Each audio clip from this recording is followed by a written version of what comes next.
completely insubstantial. Take a look at an atom. We think of it as a kind of hard ball. Then we say, oh, well, no, not really. It's this little tiny point of really dense matter right at the center, surrounded by a kind of fluffy probability cloud of electrons popping in and out of existence. But then it turns out that that's not even right. Even the nucleus, which we think of as so dense, pops in and out of existence just as readily as the electrons do. The most solid thing you can say about all this insubstantial matter is that it's more like a thought. It's like a concentrated bit of information.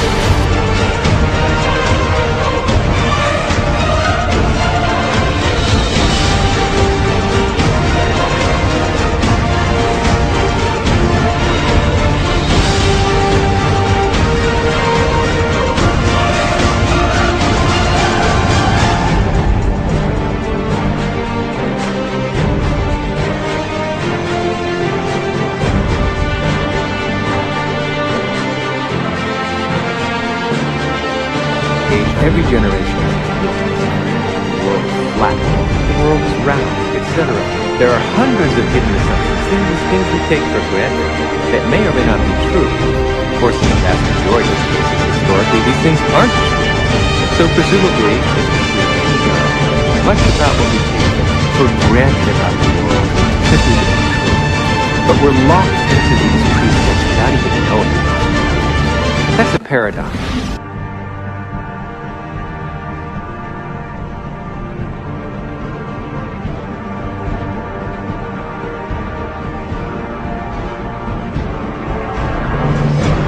Scientific experiments have shown that if we take a person and hook their brains up to certain PET scans or computer technology and ask them to look at a certain object, and they watch certain areas of the brain light up, and then they've asked them to close their eyes and now imagine that same object, and when they imagine that same object, it produced the same areas of the brain to light up as if they were actually visually looking at it. So it caused scientists to back up and ask this question. So who sees then? Does the brain see? Or do the eyes see?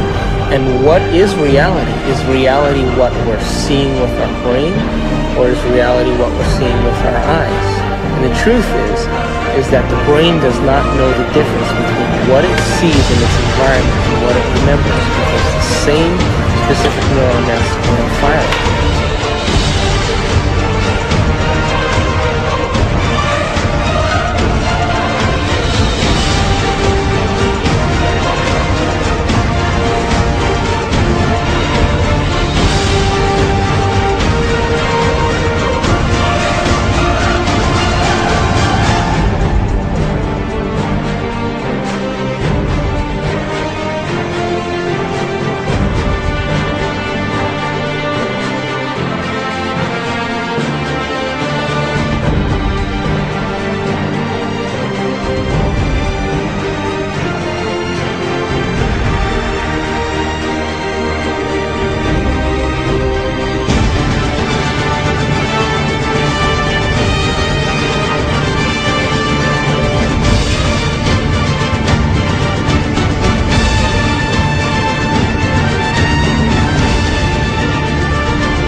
Bem-aventurados os puros de coração,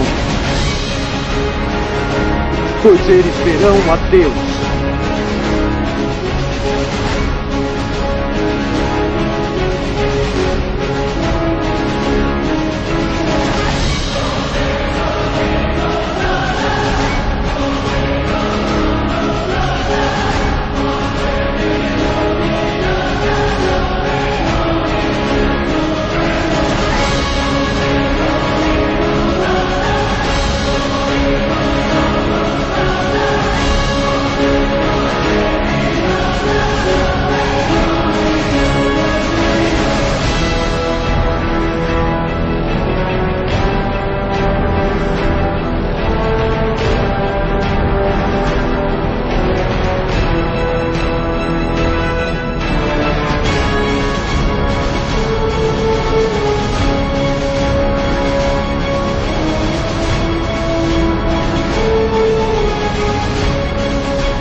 thought it to be.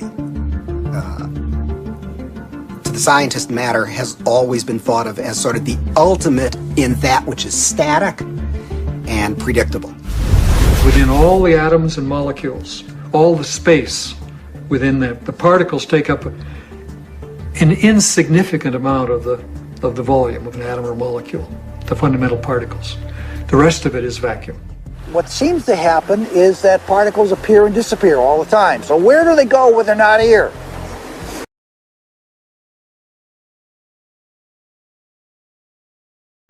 We create reality. We're reality-producing machines. We create the effects of reality all the time. As far as whether or not we're just living in a big holodeck or not, it's a question that we don't necessarily have a good answer to. I think this is a big philosophical problem that we have to deal with in terms of what science can say about our world, because we are always the observer in science. So we are still always constrained by what is ultimately coming into the human brain that allows us to see and perceive the things that we do. So it is conceivable that all of this really is just a great illusion that we have no way of really getting outside of to see what is really out there. Your brain doesn't know the difference between what's taking place out there and what's taking place in here. There is no out there, independent of what's going on in here.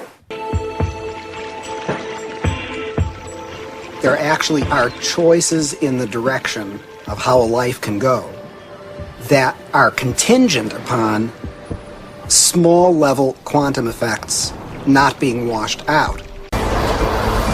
What makes up things are not more things, but what makes up things are ideas, concepts, information. And like I said, it never touches.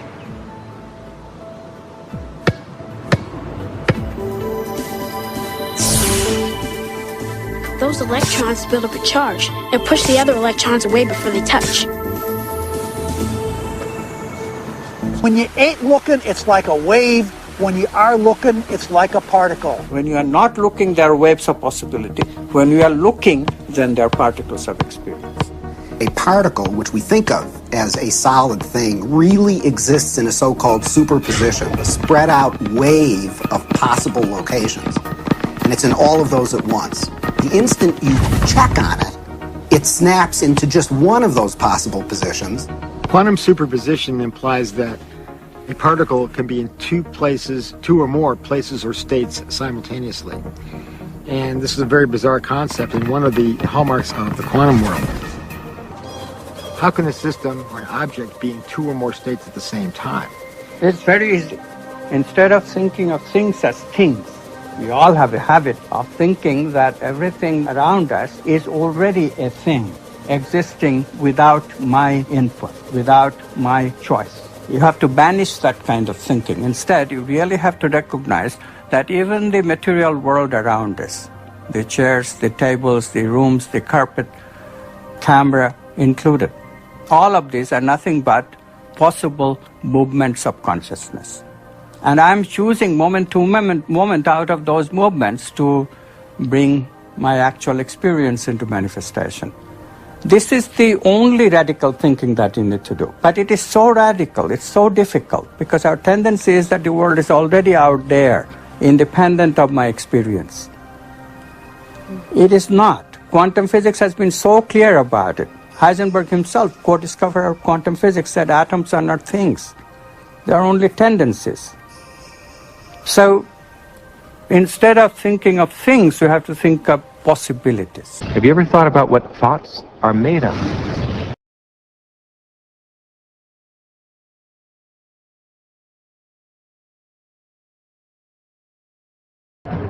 Se os cientistas entendem como essas coisas estranhas funcionam, eles podem colocá-las para funcionar em nosso dia a dia, revolucionando a computação moderna e talvez até permitindo que nos comuniquemos através do cosmos instantaneamente. A chave para concretizar esses milagres é um processo chamado entrelaçamento quântico. E os cientistas já estão direcionando essa incrível descoberta para propósitos civis e militares. Na física quântica, o que acontece a um objeto aqui pode instantaneamente afetar um objeto ali. E ali pode ser a milhões de quilômetros. Funciona assim.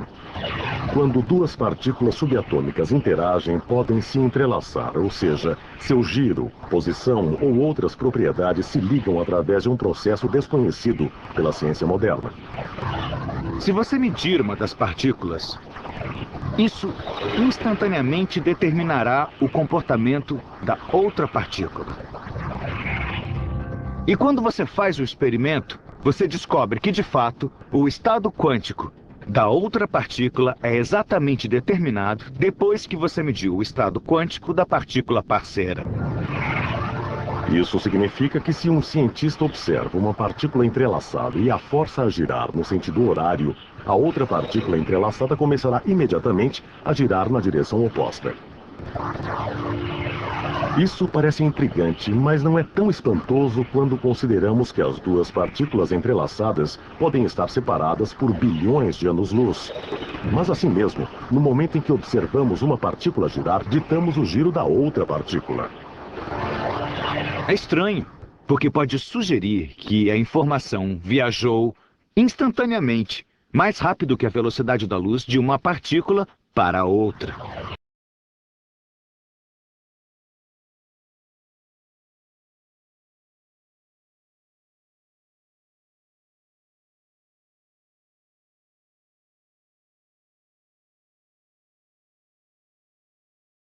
Pode ser difícil de acreditar, mas o universo microscópico fica ainda mais estranho. De fato, o experimento mais famoso na física quântica mostra como um objeto pode estar em dois lugares ao mesmo tempo.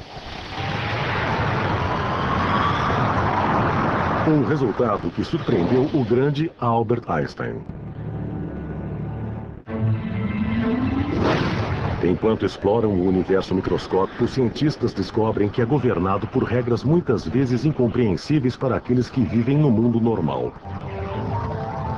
Nos menores tamanhos imagináveis, não só a informação parece viajar a velocidades maiores que a luz, como a observação humana parece decidir o que acontece.